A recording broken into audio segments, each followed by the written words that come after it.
मुहर्रम अभी नहीं गुज़रा, तो ख्वाहिश ये थी कि हम अपने सुन्नी मुसलमान भाइयों को हक़ाइक़ बता दें, हकीकत क्या है और ढोंग क्या रचाया जा रहा है। लखनऊ हिंदुस्तान का एक इलाक़ा है जहाँ के लोग मरसिया पढ़ने में दुनिया में अव्वल नंबर पर हैं। मरसिया ख़ान है, उनका धंधा और कारोबार यही है। मरसिया और नौहा,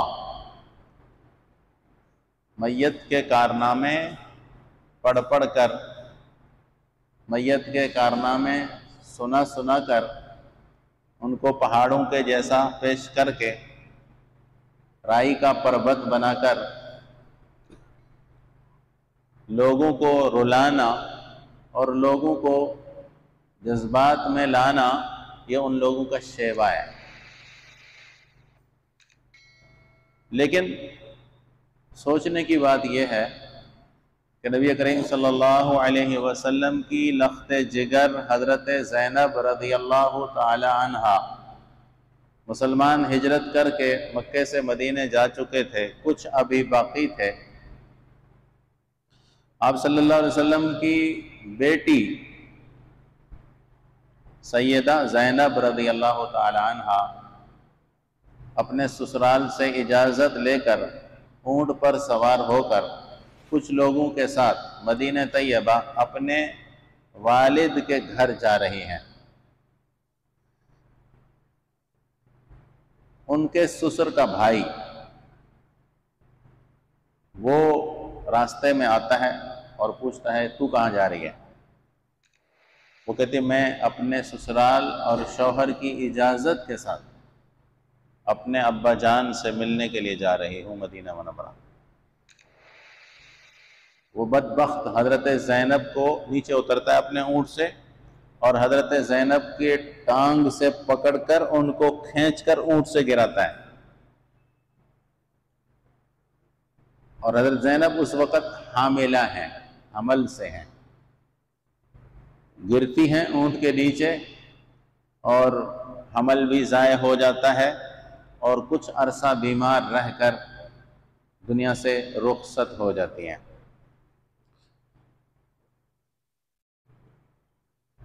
ख़ानदान नबूवत की औरतें जमा होती हैं घर में और कुछ आसपास की हज़रात अंसार की ख़वातीन घर में जमा होती हैं, तो कुछ औरतों के रोने की आवाज़ आती है। रिश्तेदार होंगे, नबी करीम सल्लल्लाहु अलैहि वसल्लम को इल्म होता है, तो आप सल्लल्लाहु अलैहि वसल्लम मना नामा भिजवा देते हैं और फरमाते हैं कि ये बाज़ारी अंदाज ना इख्तियार किया जाए, ये जाहिलाना अंदाज ना इख्तियार किया जाए। और फरमाते हैं आँख से या दिल से जो कुछ होता है उसकी तो इजाज़त है, लेकिन ज़बान से और हाथ से जो कुछ होता है वो लानत का सबब बनता है, अल्लाह की नाराज़गी का सबब बनता है। आँखों से आंसू निकल आएँ बिला इख्तियार या दिल में रंज और गम और कुल्फत आ जाए, दिल में सदमा आ जाए, इसकी मुमानियत और पाबंदी शरीयत में नहीं है, शरीयत ने इसका पाबंद तो नहीं बनाया। लेकिन हाँ, ज़बान से नाशुक्री के अल्फाज आ जाएं या हाथों से इस तरह का रवैया इख्तियार किया जाए जो बेसब्री बताता हो, तो नबी करीम सल्लल्लाहु अलैहि वसल्लम उसे लानत का सबब बताते हैं और इसे जाहिलियत का तरीक़ा बताते हैं। सैयदुश्शुहदा हज़रत हमज़ा रज़ियल्लाहु ताला अन्हु इंतहाई बेदर्दी के साथ बदर में, ओहद के मैदान में कत्ल किए जाते हैं।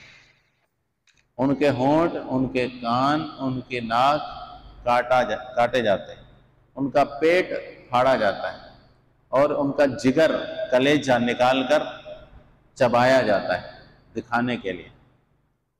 अल्लाह के नबी पाक सल्लल्लाहु अलैहि वसल्लम किसी को उस पर मातम करने की या बेसब्री करने की इजाज़त नहीं देते। ये तो इतने बड़े शान है नबी करीम सल्लल्लाहु अलैहि वसल्लम की ज़िंदगी में हो चुके हैं। आप सल्लल्लाहु अलैहि वसल्लम के बाद अबू बकर का दौर है। हज़रत उमर रज़ियल्लाहु तआला अन्हु को नमाज पढ़ाते हुए मस्जिद के मेहराब में शहीद किया जाता है। हज़रत अली रज़ियल्लाहु तआला अन्हु को शहीद किया जाता है। हज़रत हसन रज़ियल्लाहु तआला अन्हु को शहीद किया जाता है। सहाबा का दौर है, लेकिन किसी सहाबी से ये मनक़ूल नहीं है कि उन्होंने इस तरह का रवैया बेसब्री का या हाय बाय का इख्तियार किया हो। हज़रत उस्मान रज़ियल्लाहु तआला अन्हु के ज़माने में अब्दुल्लाह इब्न सबा ईरानी यहूदी था, वो मुसलमान हुआ और उसने हज़रत उस्मान रज़ियल्लाहु तआला अन्हु के हाथ पर बैयत की थी। हज़रत उस्मान के हाथ पर मुसलमान हुआ और हज़रत उस्मान के करीब होना चाहा कि मैं इनका ख़ास बंदा बन जाऊं, क्योंकि आलिम भी था, ये यहूदियों का आलिम भी था, पढ़ा हुआ था, यहूदियत का इल्म उसके पास था। लेकिन हज़रत उस्मान रज़ियल्लाहु तआला अन्हु ने इसे अपने करीब नहीं रहने दिया, अपना ख़ास मुकर्रब नहीं बनाया। तो ये वहाँ से नाराज़ होकर अपने ईरान इलाके में आया और इसने प्रोपेगेंडा शुरू किया कि मूसा अलैहिस्सलातु वस्सलाम जब दुनिया से चले गए तो अपना वसी छोड़कर गए थे, यूशा इब्न नून। हर नबी का वसी होता है। और हज़रत अली हुजूर के वसी हैं। उस्मान हुकूमत पर क्यों बैठा हुआ है? उस्मान खिलाफत पर काबिज़ है, नाउज़ुबिल्लाह। हज़रत अली का हक है। और फिर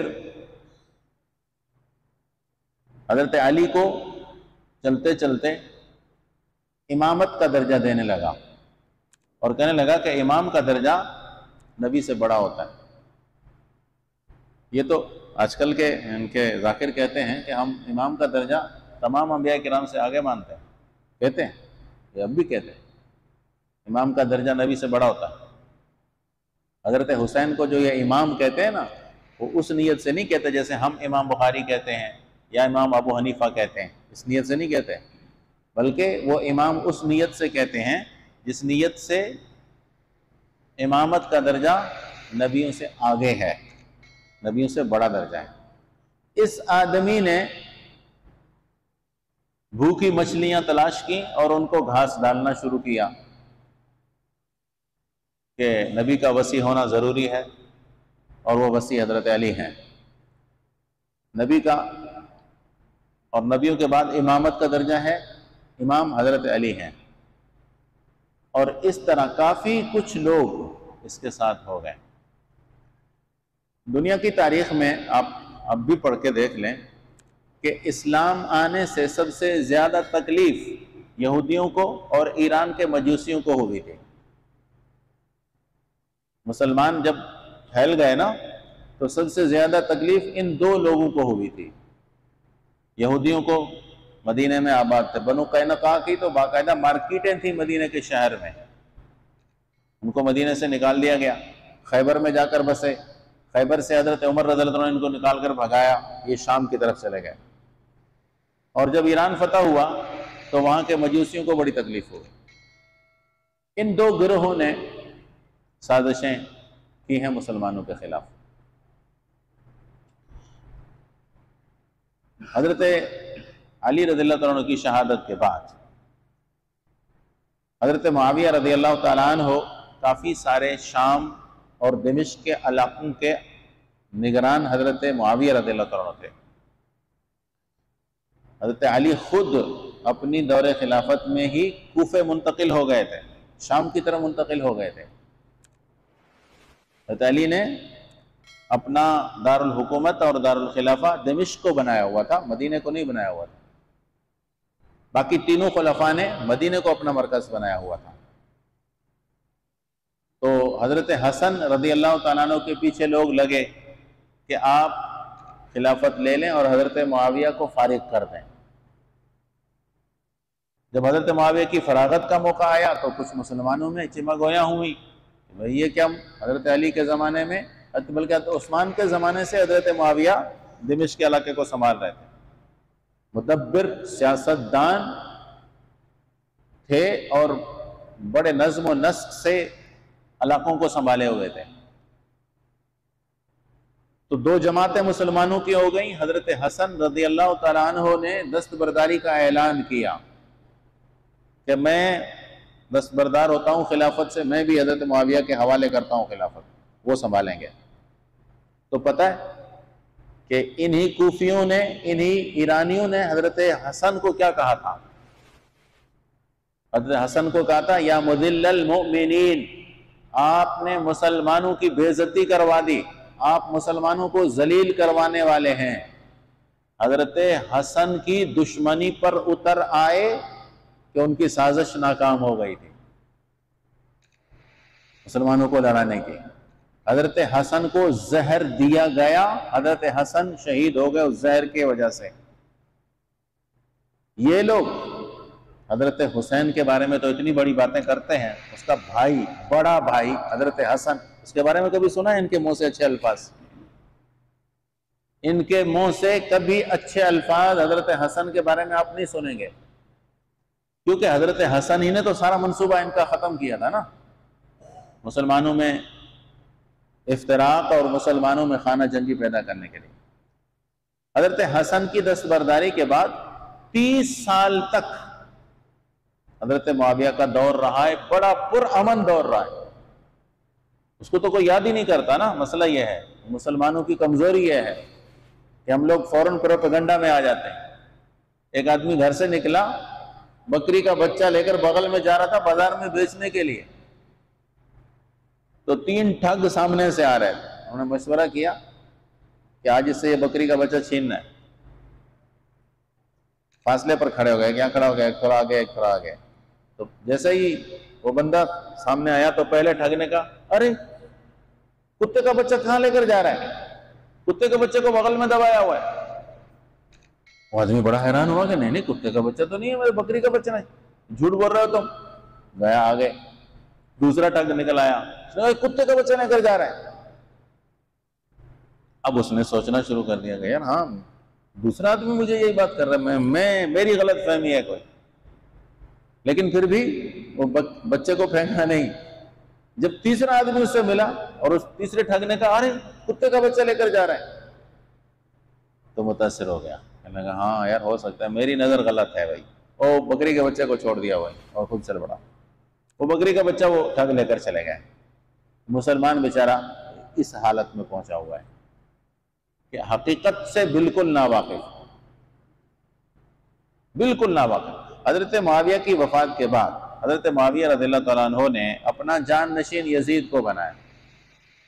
बेशक यजीद में खराबियाँ होंगी और थीं, इसका कोई मुनकिर नहीं है, लेकिन हज़रत मुआविया ने अपनी फरासत, अपने सियासत और अपनी सोच के मुताबिक, उस वक़्त सहाबा किराम काफ़ी सारे मौजूद थे, सारे सहाबा दुनिया से नहीं चले गए थे, उनसे मुशावरत करने के बाद यजीद को अपना जान नशीन बनाया।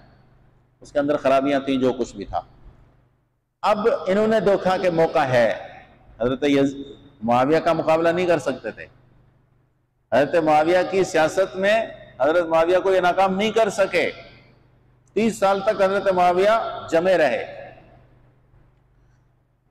फिर इन्होंने हजरत यजीद के आने के बाद हजरत हुसैन को धोखा देना शुरू किया कि हम यजीद की बैत नहीं करते, हम आपकी बैत करेंगे, आप हमारे यहाँ आ जाएं। हज़रत हुसैन मदीना मुनव्वरा में रहते हैं, आप हमारे यहाँ आ जाएं।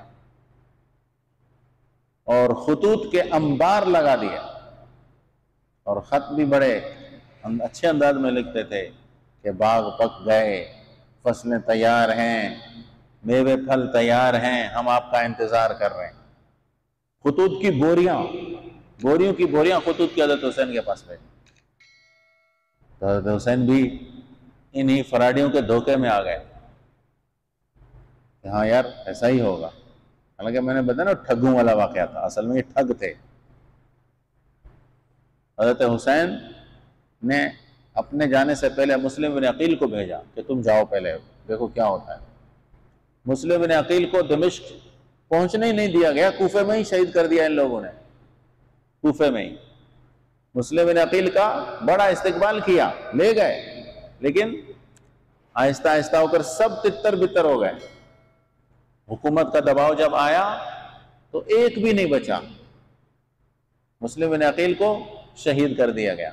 हज़रत हुसैन को यह खबर भी पहुंचती है कि मुस्लिम इब्न अकील के साथ गद्दारी कर ली है इन लोगों ने, तो हज़रत हुसैन इरादा छोड़ देते हैं।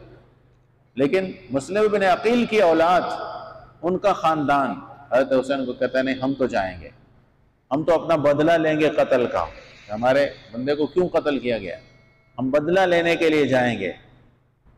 तो हज़रत हुसैन ने उनको तन्हा नहीं छोड़ा और ख़ुद चल पड़े कि मैं भी चलता हूँ।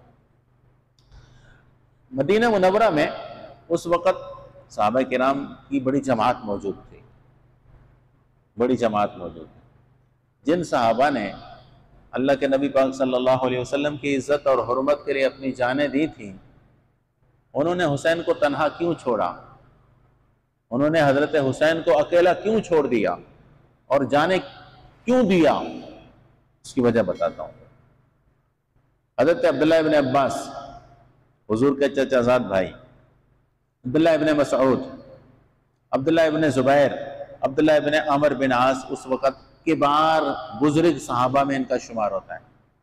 ये चारों हज़रत हुसैन से मिलते हैं और कहते हैं कि हज़रत कूफे के लोग बड़े गद्दार हैं, धोखेबाज हैं, आप इनकी चिकनी चपड़ी बातों में मत आए और मत जाइए। लेकिन चूंकि मुस्लिम इब्न अकील का कत्ल हो चुका था, वो जज्बा था, तो निकले, कहना मैं जाऊंगा। तो साहबा ने साथ नहीं दिया, सहाबा ने, किबार सहाबा ने हज़रत हुसैन का साथ नहीं दिया इस मामले में कि आप हमारी बात मशवरे में आ ही नहीं रहे, आप ऐसे धोखेबाज लोगों के फराड में आ रहे हैं।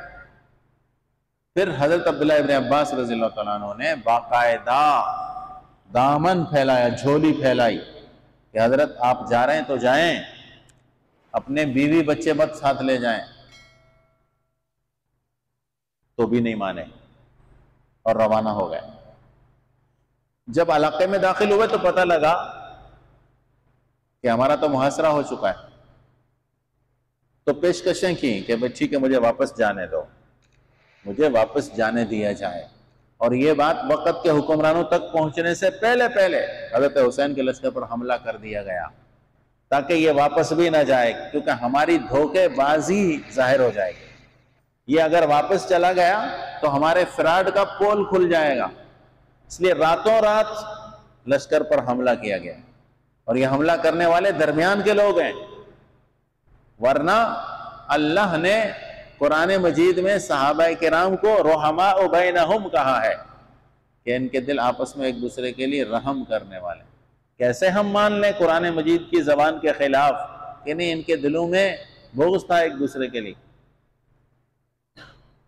ये पूरा मंसूबा घड़कर हज़रत हुसैन रज़ियल्लाहु तआला अन्हु की शहादत का सानिया पेश आता है और फिर यही लोग वावेला शुरू करते हैं, यही हाय हाय हाय वाय यही शुरू करते हैं। मदीने में तो नहीं हुआ था हाय वाय। ज़ैनुल आबिदीन हज़रत हुसैन का बेटा, जिसने ये आंखों से कत्ल होता हुआ देखा था, अपनी आंखों से सारा वाक़या उसने देखा था। हज़रत हुसैन के बाद वो ज़ैनुल आबिदीन 40 साल तक जिंदा रहा है, उसने एक दफा भी मातम नहीं किया। हज़रत हुसैन का बेटा खुद नहीं कर रहा, बेटे ने कभी मातम किया हो, बेटे ने कभी सबील लगाई हो, बेटे ने कभी न्याज पकाई हो, बेटे ने कभी मरसिये पढ़े हों, कोई साबित करके दिखाए। फिर यह भी बताता चलूं कि हज़रत हुसैन रज़ियल्लाहु अन्हु जब मदीने से निकल रहे थे तो हज़रत हुसैन के 12 दूसरे भाई मौजूद थे, हज़रत अली के बेटे मदीना मुनव्वरा में मौजूद थे, उन्होंने भी साथ नहीं दिया, वो भी साथ नहीं गए। उनके अपने भाई, सक्के भाई, उन्होंने भी साथ नहीं दिया कि ये फराड है, ये धोखा है, ये धोखेबाजी आपके साथ की जा रही है, ये खुतूत सब झूठ और फराड हैं, ये मुसलमानों में तफरीक पैदा करने के लिए सिलसिला चल रहा है। सब समझ गए थे इस मामले को, इसलिए वो भी नहीं गए। हज़रत हुसैन के अपने 12 भाई जिंदा थे, वरना भाई तो भाई का बाजू होता है, वो तो जाते हैं ना जरूर, तो क्यों नहीं गए वो लोग? एक बात। फिर नंबर 2 कि उन खानदान के लोगों ने फिर ये सिलसिला क्यों नहीं शुरू किया जो आज हम अपनी आंखों से देख रहे हैं। ठीक है, ये तो मेरी एक बात है, एक पहलू। दूसरा पहलू देखिए, उस जमाने से आज तक किसी मस्जिद में ये काम होता हुआ देखा है आपने? सबील लगाई हो मस्जिद में, मातम हुआ हो किसी मस्जिद में, न्याज पकी हो किसी मस्जिद में, किसी मस्जिद के इमाम ने, मस्जिद के अंदर जुड़ने वाले लोगों ने कभी ये काम करते किया देखा है आपने? कभी मस्जिद से इस बात का ऐलान हुआ है? 1400 साल की मसाजिद, 1400 साल के कुरान के हाफिज, 1400 साल के कुरान मजीद और हदीस के आलिमों का ये रवैया नहीं है, तो फिर मुसलमान हमारा कैसे बहक जाता है? इन दिनों में शिया क्यों बन जाता है? काला लिबास पहनता है, बीवी को अपने ऊपर हराम समझ लेता है, खाना पीना, गोश्त, अच्छी चीज़ें, ग़िज़ाएं हराम समझ लेता है, और फिर इनके घोड़े को बाबरकत समझ लेता है, घोड़े के पेशाब को बाबरकत समझ लेता है। ये क्यों मुसलमान में ये बात आई? ये मुसलमान के अंदर ये चीज़ नहीं होनी चाहिए। एक फितना है और उसी फितने की यादगार मनाई जाती है। एक बस्ती से दूसरी बस्ती तक जाकर इबादत करने का शेवा कौन से दीन में है? एक बस्ती में हम लोग रहते हैं, यहां से हम वहां जाकर इबादत करें क्यों? अपनी मस्जिद, अपने इलाके में क्यों नहीं करते इबादत? हमने ईद की नमाज पढ़नी है ना, हम अपने इलाके में ईद की नमाज पढ़ेंगे ना, कि दूसरों के इलाके में जाकर ईद की नमाज शुरू करेंगे, वहां के यहां आएंगे? ये कौन सी इबादत का तरीका है? कोई इबादत तो नहीं है। नमाज तो वैसे भी नहीं होती, लेकिन जो भी इबादत है उस इबादत का ये तरीकाकार कहां से आया? कौन से दीन में ये इबादत है? और फिर मेरे अजीजों, ये याद रखें कि जब हुसैन के नाना हमें मना करते हैं, जब हुसैन के नाना हमें कहते हैं कि मैंने अपने चचा पर मातम नहीं किया, मैंने अपनी बेटियों के शहादत पर गम नहीं करके दिखाया, लोगों को दिखाया नहीं, दिल में तो था लेकिन गम करके दिखाया नहीं, तो जब हुसैन के नाना कहते हैं तो किसकी बात को मानना पड़ेगा? किसकी बात को मानना?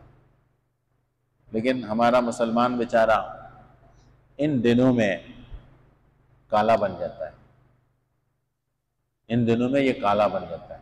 और नऊज़ुबिल्लाह, हज़रत हुसैन के फ़ज़ाइल, हज़रत हुसैन हमारे हैं, हज़रत हसन भी हमारे हैं, तमाम सहाबाए किराम हमारे हैं, सब रुहमा बैनहुम थे। किसी सहाबी के साथ ज़र्रा बराबर भी शुबा करना हराम और कुफ्र है। लेकिन एक सवाल है कि क्या किसी जुलूस में अबू लहब को, अबू जहल को, उतबा को, शैबा को और दुश्मनाने इस्लाम जिन्होंने अल्लाह के नबी पाक सल्लल्लाहु अलैहि वसल्लम पर हमले किए, उनको कभी गाली दी गई? अगर गाली दी जाती है तो किनको? हज़रत अबू बकर सिद्दीक रज़ियल्लाहु ताला, हज़रत उमर फारूक रज़ियल्लाहु ताला, हज़रत उस्मान गनी रज़ियल्लाहु ताला। शहादत तो हुसैन ने पाई, मर्तबा तो हुसैन ने पा लिया, लेकिन तुमने क्या किया कि उसके गम के असरात हज़रत अबू बकर के पास कैसे चले गए? और तुमने बुरा भला कहना शुरू किया तो किनको? उन मुकद्दस और पाकबाज हस्तियों को जिन्होंने अपना जान, माल, इज्जत, आबरू हथेली पे रखकर रसूलुल्लाह सल्लल्लाहु अलैहि वसल्लम को पेश की, एक एक चीज कुर्बान कर डाली नबी करीम सल्लल्लाहु अलैहि वसल्लम। वो पाक हस्तियां तुम्हारे तंज का निशाना बनती हैं जिन्होंने रसूलुल्लाह को इज़ा दी, उनके बारे में तो कभी तुम्हारे मुंह से हमने सुना नहीं, उनके बारे में कभी तुमने बुरे लफ्ज कहे नहीं।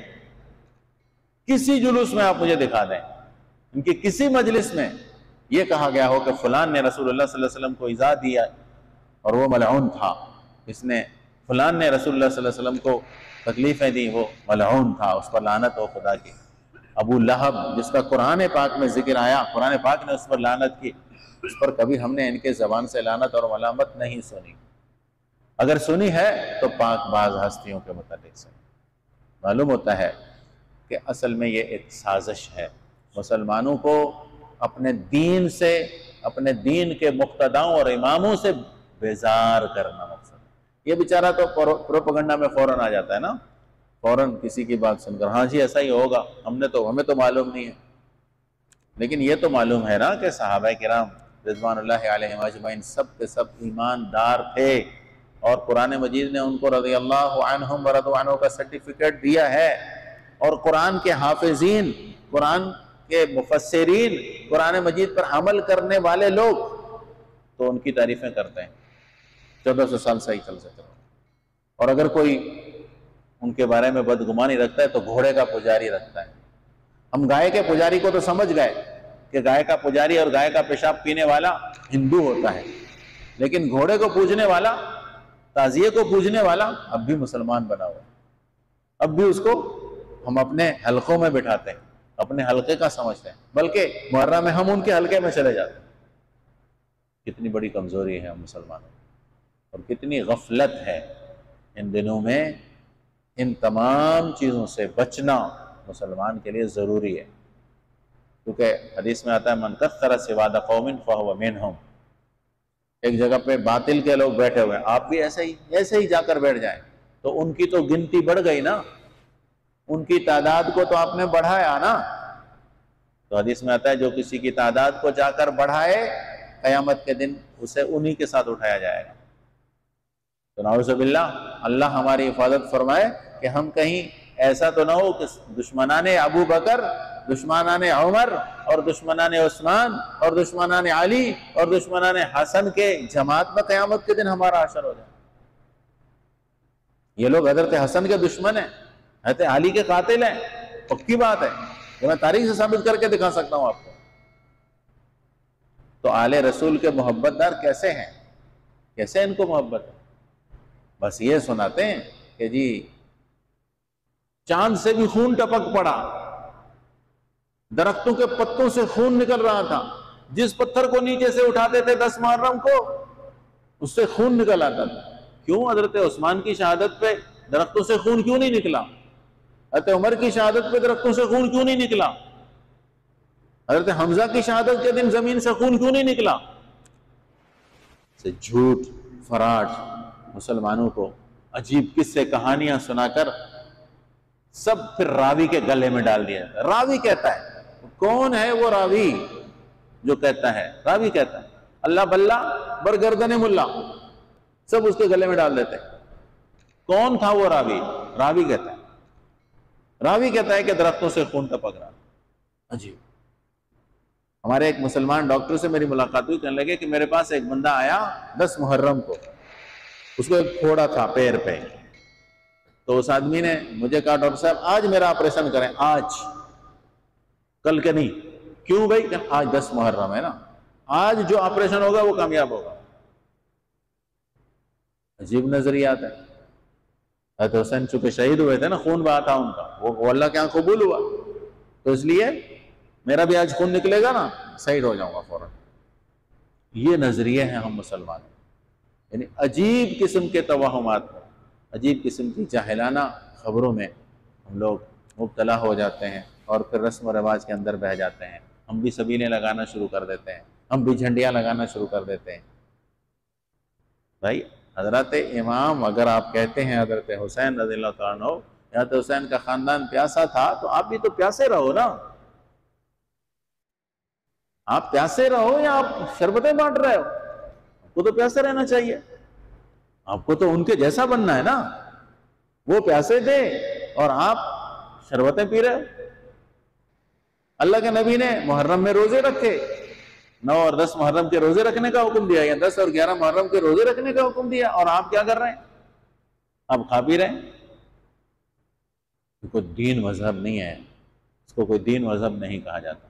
अल्लाह ताला हमें समझ अता फरमाए। इस हवाले से उलमाए किराम से अपने मोतमद अलैह शख्सियात से राब्ते में रहें और दूसरे मुसलमानों को इन चीज़ों से मना करने की कोशिश करें। अल्लाह ताला हमें समझ अता फरमाए।